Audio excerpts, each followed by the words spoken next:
Chers frères et sœurs bien-aimés, amis dans les Seigneurs, chers internautes, tendrement, je vous salue,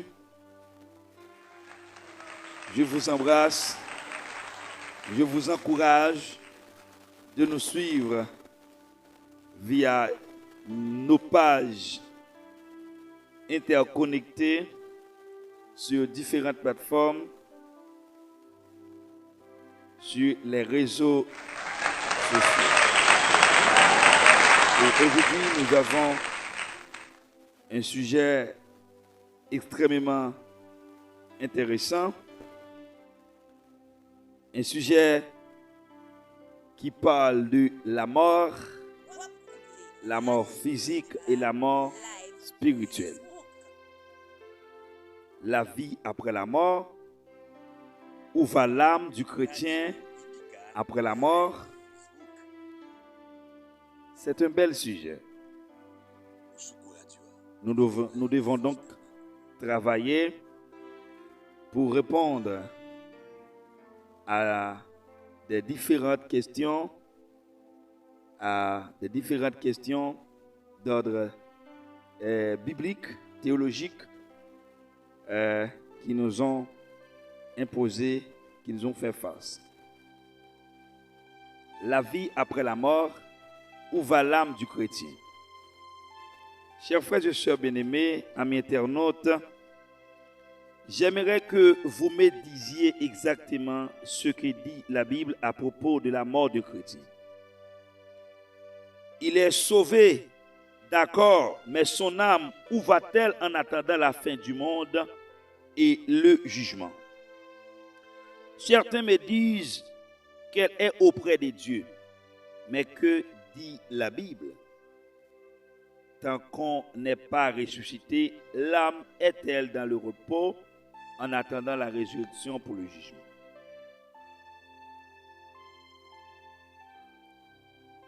En réponse, l'âme du chrétien est auprès du Seigneur après la mort.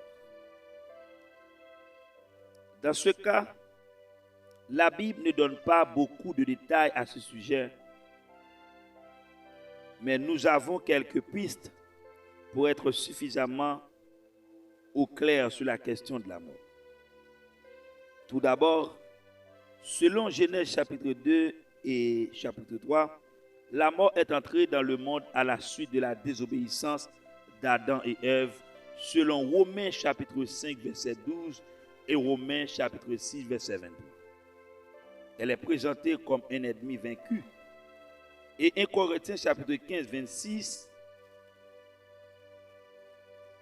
1 Corinthiens 54, 55, ces deux éléments sont importants puisque la mort ne fait pas partie de la création divine originaire.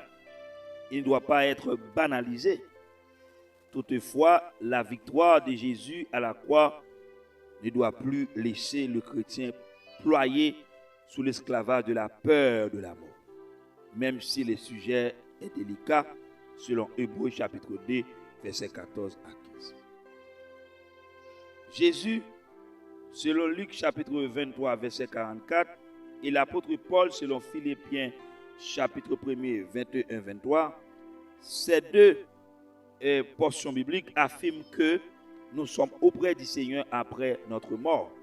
L'affirmation de Jésus au brigand avec le mot aujourd'hui indique clairement que le croyant est tout de suite après sa mort auprès du Seigneur. Plus précisément, j'aimerais vous dire clair, le corps est poussière, tandis que l'âme se trouve auprès du Seigneur. En 2 Corinthiens chapitre 5, versets 1er à 8, Paul évoque son corps qui est détruit, tandis qu'il a l'assurance d'être auprès du Seigneur après sa mort. Paul souligne aussi que notre corps actuel ne peut accéder au royaume de Dieu, selon 1 Corinthiens chapitre 15, verset 5, et sera transformé, selon 1 Corinthiens chapitre 15, verset 37-58. Mais, que dit la Bible sur la mort? Dans ce passage, la mort est parfois décrite comme un sommeil ou comme en français en utilisant l'image du sommeil, puisque nous disons parfois de quelqu'un qu'il est endormi. En parlant de sa mort, même, mais les morts sont conscients, selon Apocalypse 6, versets 9 à 11. Et Paul se réjouit non pas de la mort en elle-même, mais de pouvoir être auprès du Seigneur, selon Philippiens chapitre 1er, 21-23. Le repos décrit dans certains passages n'est pas le sommeil, mais un repos après un travail. Le chrétien se repose de ses œuvres ou de ses travaux, selon Apocalypse chapitre 14, verset 13. Mais il reste conscient.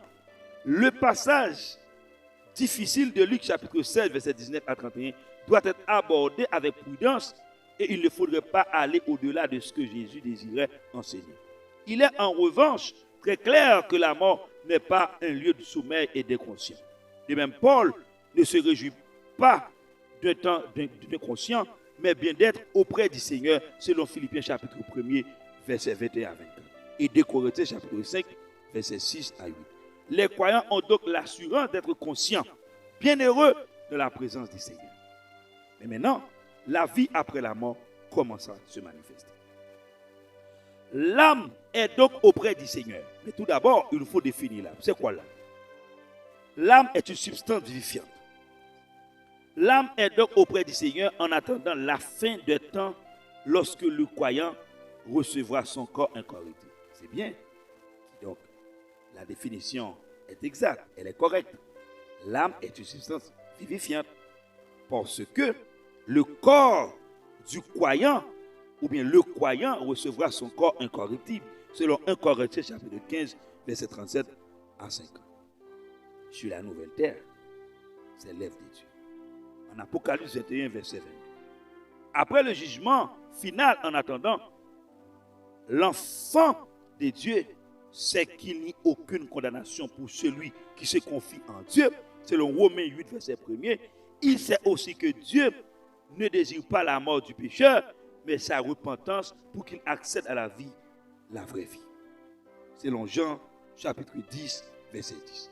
Qui est le projet de Dieu pour les hommes, selon 1 Tite chapitre 2, verset 4. Je termine ainsi, chers frères et sœurs bien-aimés, avec une promesse laissée par Jésus à ses disciples juste avant sa propre mort. Que votre cœur ne se trouble pas. Mettez votre foi en Dieu, mettez aussi votre foi en moi. Il y a beaucoup de demeures dans la maison de mon Père. Sinon, vous aurais-je dit que je vais vous préparer une place? Si donc je m'en vais vous préparer une place, je reviendrai vous prendre auprès de moi, pour que là où moi je suis, vous soyez vous aussi. Jean 14, verset 1 à 3.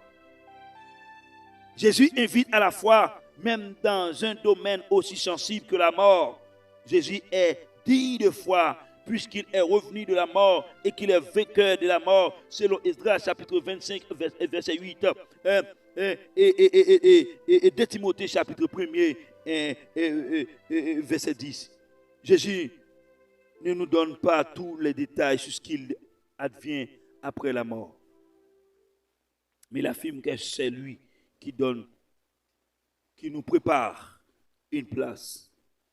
Connaissant la personne qui prépare tout, nous pouvons nous réjouir comme nous réjouirions par avance de savourer un repas élaboré par un excellent cuisinier qui connaîtrait très bien nos goûts culinaires sans que nous soyons préalablement informés de tous les détails du milieu.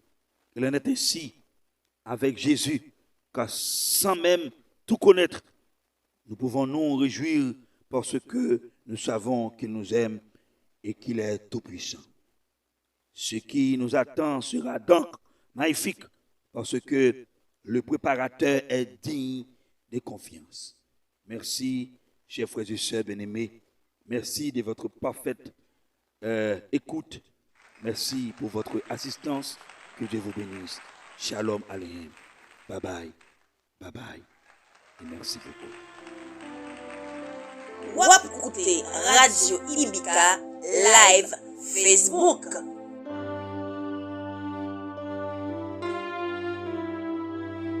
Radio Ibika Live Facebook. Usuku Radio Ibika Live Facebook.